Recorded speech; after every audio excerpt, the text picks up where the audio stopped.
Today's text represents the 10 Commandments, the law, given by God to Moses. Coincidentally, as if hinting at this, we can see that today's text includes 10 commandments. If so, why did God give these 10 commandments, these laws of Moses?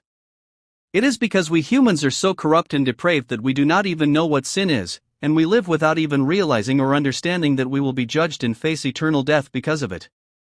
This is because, despite the fact that these sins will result in eternal judgment from God and condemnation to the eternal pit of hell, they live their lives completely unaware of this.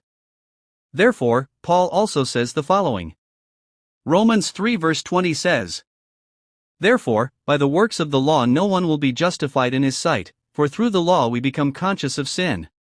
Romans 7 verse 7 also says, "I would not have known sin except through the law, for I would not have known coveting if the law had not said, 'Do not covet.'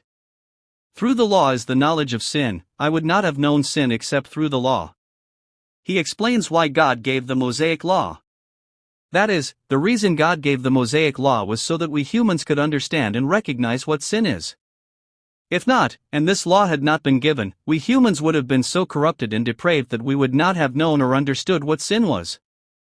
And even if that had been the case, we would have been completely unaware that sin leads to eternal death. But because God foresaw this and gave us this law, we can finally understand that greed, sexual immorality, pride, hatred, strife, fraud, violence, and even turning away from God and serving idols, all of these are sins. We can also understand that because of these sins, we all face eternal judgment from God and are condemned to the eternal lake of fire. So, what should we do? So, we humans must be saved by believing in the merits of the blood of Jesus Christ, the Messiah sent by God. This is precisely why God gave the law of Moses. That's right. Today's text speaks to this very same point. In other words, we humans are all so corrupt and depraved that we are destined for eternal death, destined for the eternal lake of fire in hell. No, we cannot approach God, stand before Him, or even enter heaven to be with Him. So, what should we do? So, for such humans to approach God, stand before Him, and enter heaven, we must only accept and believe in the merits of the blood of Jesus Christ, the Messiah sent by God.